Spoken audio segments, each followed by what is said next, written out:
ചക്കര വൈകി പോയിട്ടോ, ട്രാഫിക് പെട്ടുപോയി. അച്ഛാ ഞങ്ങൾ അങ്ങോട്ട് പോട്ടെ. ചാകുനേടാ എന്താണ് വന്നിട്ട്? ഓ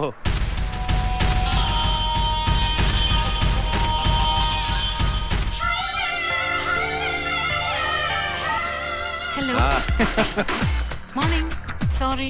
Sir is very busy. Please call back after some time. Thank you. Sir, ദുബായിൽ നിന്ന് വൺ മിസ്റ്റർ യാക്കൂബ് വിളിച്ചിരുന്നു. ഞാൻ പിന്നെ വിളിക്കാൻ പറഞ്ഞു. That's fine.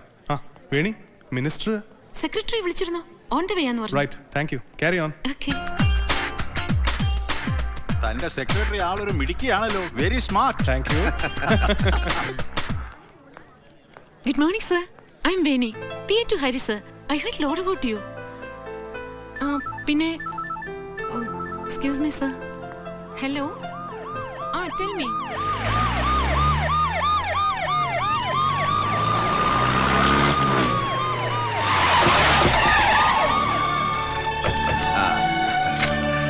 നമസ്കാരം. നമസ്കാരം.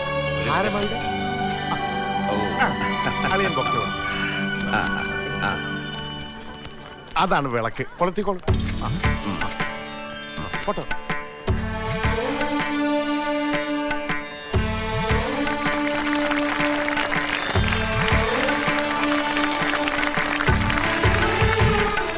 സുഹൃത്തുക്കളെ, ഈ സ്ഥാപനത്തിന് സർവ്വവിധ നന്മകളും ഭാവുകങ്ങളും നേരുന്നു. Thank you, sir. ഒരു മിനിറ്റ്. കണ്ണൂരിൽ 10 മണിക്ക് എത്തേണ്ടതാ. ഇപ്പൊ തന്നെ ലേറ്റായി. എന്നെ ഒന്ന് ഒഴിവാക്കണം. വരുന്ന വഴി അച്ഛനെ കാണാൻ ഇറങ്ങാം. വരട്ടെ. അയ്യോ വേണ്ട, ഷുഗർ ആണേ.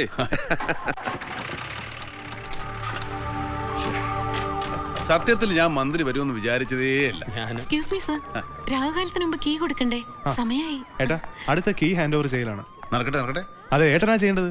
ഏട്ടന്റെ കൈകൊണ്ട് അത് വേണ്ടത്. എന്താ സമയം, അത്രയ്ക്ക് പുണ്യം ചെയ്ത കൈയാണോ എന്റെ? ഇവന്റെ ഓരോ പരിപാടികള്. ശിവനാണ് ആദ്യത്തെ വണ്ടി കിട്ടിയിരിക്കുന്നത്. ശിവനോ? അതെന്തിനാ? അതൊന്നും വേണ്ട. ചടങ്ങിന് വന്നു നിന്നു. അത് തന്നെ എനിക്ക് മനസ്സിന് പിടിച്ചിട്ടില്ല. പത്രപരസ്യം കണ്ടപ്പോ ആദ്യത്തെ ബുക്കിംഗ് ഭാരത് മോട്ടോഴ്സിന്റേതായിരുന്നു. ഇനിയിപ്പോ അത് മാറ്റാൻ പറ്റില്ലല്ലോ. ഇത്രയൊക്കെ കുഴപ്പങ്ങൾ ഉണ്ടാക്കി വെച്ചിട്ടുണ്ടെങ്കിൽ നിങ്ങൾ ആരെങ്കിലും ആ താക്കോൽ കൊടുത്താൽ മതി. ഇന്ന പണിക്ക്. അയ്യോ ഏട്ടാ, പ്ലീസ്. ഞാൻ പറഞ്ഞ ഏട്ടൻ കേക്കില്ലേ? നമ്മളൊരു പുതിയ ബിസിനസ്സിലേക്ക് എൻ്റർ ചെയ്യല്ലേ? അതിന്റെ എല്ലാ ചടങ്ങും ഐശ്വര്യത്തിലാവണം. ഏട്ടന്റെ കൈകൊണ്ട് തന്നെ വേണം താക്കോൽ ദാനം. ഹരിയുടെ ഒരു ആഗ്രഹമല്ലേ, അപ്പോ ഇതിനെതിര് നിൽക്കണ്ട.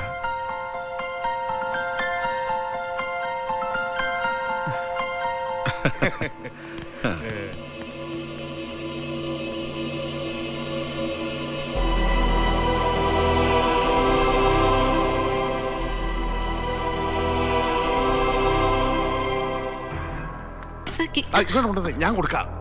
ലേഡീസ് ആൻഡ് ജെന്റിൽമെൻ, അടുത്തതായി ഞങ്ങളുടെ സ്ഥാപനത്തിൽ നിന്നും ആദ്യത്തെ വാഹനത്തിന്റെ താക്കോൽ Bharat Motors MD Shri Sivankutty Menon, Leela group MD Appukutta മേനോനിൽ നിന്നും ഏറ്റുവാങ്ങുന്നു.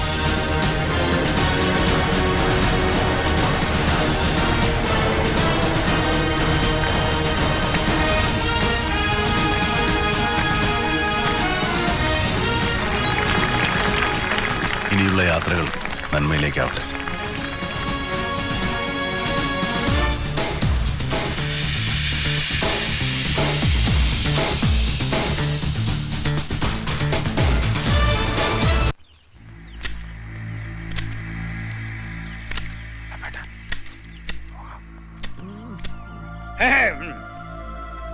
ഇടത്തിയാനെ, വലത്തിയാനെ, ഇടഞ്ഞാനെ, അവിടെ നിക്കാനേ.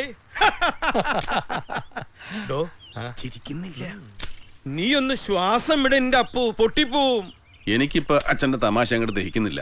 ഓ ഗണപതി, തന്റെ കയ്യിലുണ്ടോ 2 തമാശ കടെടുക്കാൻ? പിന്നീട് അങ്ങോട്ട് തിരിച്ചു തരാം. എന്റെ മോനെ എനിക്കിപ്പോ ഒന്ന് ചിരിപ്പിക്കാനാ. ദേ ചെറിയ മുതലാളി, കാറ് കച്ചവടക്കാരൊന്നും ഇങ്ങോട്ട് വരിക. ദേ നിന്റെ ഏട്ടൻ നിക്കുന്നത് കണ്ടില്ലേ? അവന്റെ അത്രയും നീളത്തിലുള്ള ഒരു റെയിലിന്റെ കഷ്ണം വിഴുങ്ങിയിട്ട് നിൽക്കുന്നത് പോലില്ലേ? ശിവനാ പ്രശ്നം. ഈ ഏട്ടന്റെ ഒരു കാര്യം, വിൽക്കാൻ വെച്ച സാധനം വാങ്ങാൻ വരുന്നവരാരാണെന്ന് നമ്മൾ എന്തിനു നോക്കണം? തന്നെയല്ല, വണ്ടി ആദ്യം ബുക്ക് ചെയ്ത് ശിവനാ. അപ്പൊ പ്രയോറിറ്റി അനുസരിച്ച് ആദ്യ വണ്ടി ശിവന് കൊടുത്തല്ലേ പറ്റൂ. അതന്നെ ഞാനും പറയുന്നേ. ഇടിച്ചു കയറി വന്ന ആളായത് ശിവന്റെ മിടുക്ക്. മറക്കാനും പൊറുക്കാനും പറ്റാന്നുള്ളതാണ് മനസ്സിന്റെ വലിപ്പം. നിനക്കതുണ്ടല്ലോ, ഇല്ലടോ? പിന്നല്ലേ. ശത്രുവാണെങ്കിലും നമ്മൾ ശത്രുത കളഞ്ഞ് മിത്രമായി കൂടെ നിർത്തണം. ശിവൻ മനസ്സ് മാറി ഇവിടെ കയറി വന്നവനാ. മനസ്സ് മാറി വരുന്നവർക്ക് മഹാവില കൊടുക്കണം. അച്ഛൻ ഒന്നീ തമാശ അല്ലെങ്കിൽ വേദാന്തം. എന്തോ അച്ഛൻ പറയുന്ന വലിപ്പമൊന്നും എന്റെ മനസ്സിലില്ല. അതെ, അപ്പുവിന്റെ മനസ്സിന് പിടിക്കാത്തതൊന്നും നിന്റെ ഭാഗത്തുനിന്ന് ഉണ്ടാവരുത്. എല്ലാം കൂടി ആലോചിച്ച് ഒത്തൊരുമയോടുകൂടിയേ ചെയ്യാവൂ. ചെല്ലേ. എന്റെ മക്കൾക്ക് ശത്രുക്കളും അവരെ കൊണ്ടുള്ള ദോഷങ്ങളും ഉണ്ടാവരുത്. വിഷപ്പല്ല് പറിച്ചാ പിന്നെ ഏത് പാമ്പിനേക്കും കഴുത്തിലിട്ട് നടക്കാം. എന്താ പോയിന്റ്? എന്താ ഇങ്ങനെ സൂക്ഷിച്ചു നോക്കുന്നേ? അല്ല, എല്ലാം കഴിഞ്ഞിട്ട് പുറകീന്ന് ആക്കിയ ഒരു ഇളി ഉണ്ടല്ലോ, അതിപ്പോ ഉണ്ടോ നോക്കിയതാ. അതിപ്പ ഇല്ല. അല്ല, എനിക്കിപ്പോ ഒന്ന് കാണണം. ആ, ഒന്ന് കാണിക്കട്ടെ. അതിപ്പോ കാണിക്കാൻ പറഞ്ഞ എന്റെ സ്വാമി. വൈകുന്നേരം 5 മണിക്കല്ലേ കേട്ടാ, ഞാൻ എത്തിക്കോളാം. ശരി.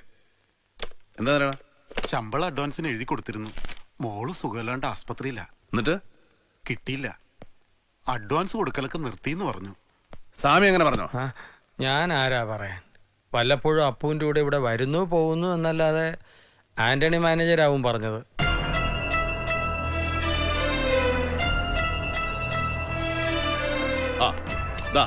ഈ മനുഷ്യന്റെ ശമ്പള അഡ്വാൻസ് എന്തേ കൊടുത്തില്ല?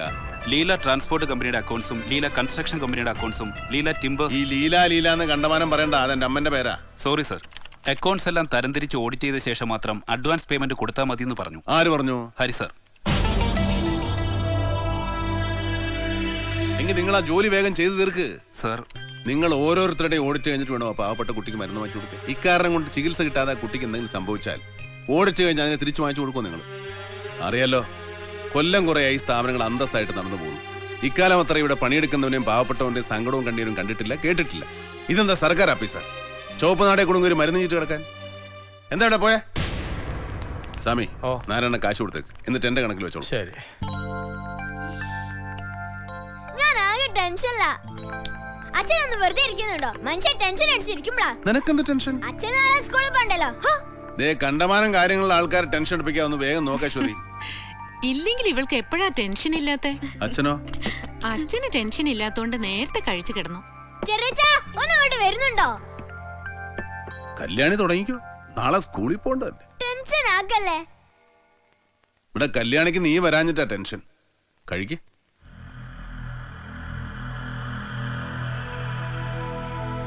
എന്തേ, സുഖമില്ലേ നിനക്ക്? അവന് ഭയങ്കര ഇഷ്ടമായി ഈ മീൻ. ചെറുപ്പത്തിൽ മുണ്ടോണ്ടരിച്ച് പരൽമീൻ പിടിച്ചു കൊടുക്കുമായിരുന്നു ഞാൻ. എന്നിട്ട് എന്തേ, എല്ലാ മൂപ്പറും ഒറ്റയ്ക്ക് അടിക്കും. എനിക്കൊരു കട്ടം തരും. അപ്പോഴേട്ടൻ ഇന്ന് ഓഫീസിൽ കാണിച്ചോട്ട് ശരിയായില്ല. എന്താടാ? എന്റെ സ്റ്റാഫിന്റെ മുന്നിൽ എനിക്ക് വിലയില്ലെങ്കിൽ പിന്നെ ഞാൻ എന്തിനാ അവിടെ? എന്റെ സ്റ്റാഫ് അങ്ങനെയൊക്കെ ഉണ്ടോ മോനെ? ബിസിനസ്സാ ഞാൻ പഠിച്ചത്, അതിനാണല്ലോ എന്നെ പഠിപ്പിച്ചത്. അപ്പോഴേട്ടൻ അതല്ല, പാവങ്ങളെ പോറ്റല്, തൊഴിലാളി സ്നേഹം, അങ്ങനെ കുറെ സെന്റിമെന്റ്സ്, അതവരൊക്കെ നന്നായിട്ട് മുതലെടുക്കുന്നുണ്ട്. നമ്മുടെ സ്ഥാപനങ്ങളിലെ തൊഴിലാളികൾ അങ്ങനെയുള്ളവരല്ല. അങ്ങനെ ആയിരുന്നെങ്കിൽ നമ്മൾ ഇത്രയും വളരില്ലായിരുന്നു. അവർക്ക് കിട്ടേണ്ടത് കിട്ടാതെ വരുമ്പോഴാ മുതലെടുക്കാനും പണിമുടക്കാനും ഒക്കെ വരുന്നു. അതൊക്കെ പോട്ടെ, നീ ഇത് കഴിക്ക്.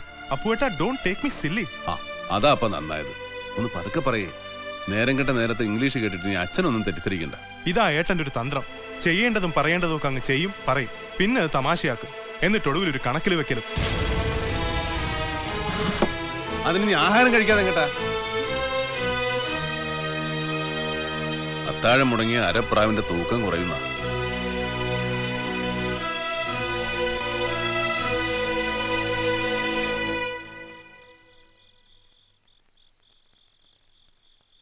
ഓഫീസിൽ എന്തോ നിസ്സാര കാര്യത്തിന് അപ്പോട്ടിനോട് ഇങ്ങനെ വേണ്ടായിരുന്നു. നീ ഇതെന്തറിഞ്ഞിട്ടാ തൊള്ള ഓർക്കുന്നത്?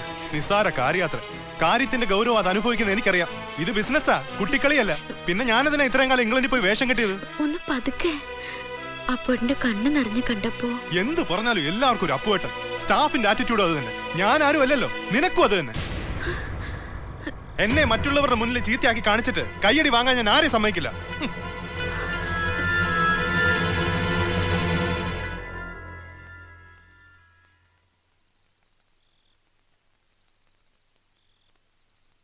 ഇനി ഇതിനെ ചൊല്ലി വർത്തമാനം പറഞ്ഞ് നീയും രേവതിയും തമ്മിൽ ഒരു ഇഷ്ടക്കേട് ഉണ്ടാവണ്ട.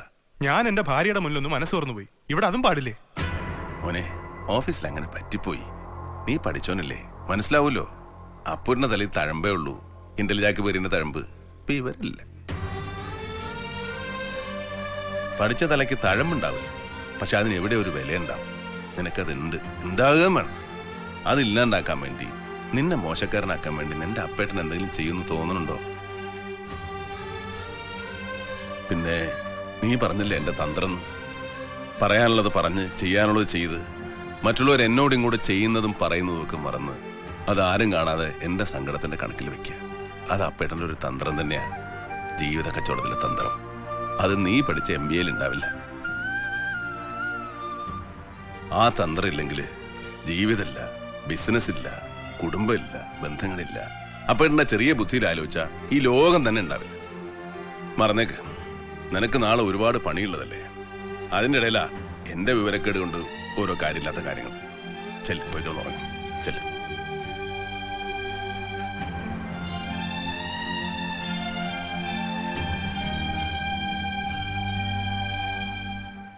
താനൂർക്ക് ചക്ക തിന്നാൻ പോയതാ. ചക്കയ്ക്കൊന്നും ഇപ്പോ പഴയ മധുരമില്ല.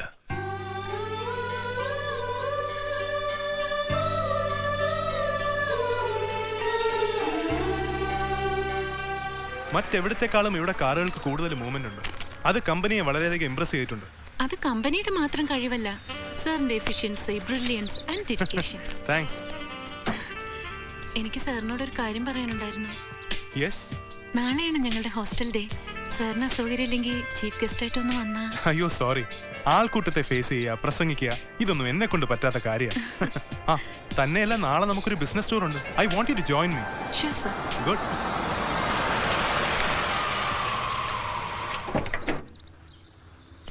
ഹലോ. ഹായ്.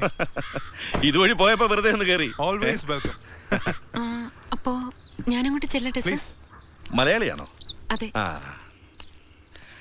ഹരിയുടെ പുതിയ കാൽവെപ്പ് എങ്ങനെ? കുഴപ്പമില്ല.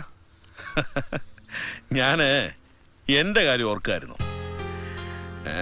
ലീല ഗ്രൂപ്പിനോട് പകയും മനസ്സിൽ വെച്ച് നടന്നു കുറെ കാലം. ഇപ്പൊ എനിക്ക് മനസ്സിലായി അത് അസൂയായിരുന്നു. ഒരു വൻമരത്തിനോട് കുറ്റിച്ചെടിക്ക് തോന്നുന്ന വിവരം കെട്ട അസൂയ. ഇനി ബിസിനസ്സിൽ എനിക്കൊന്ന് തെളിയണം. എനിക്കതിന് ഹരിയുടെ ഉപദേശങ്ങളും സഹായങ്ങളും വേണം. പല പ്ലാനുകളും പദ്ധതികളും മനസ്സിലുണ്ട്.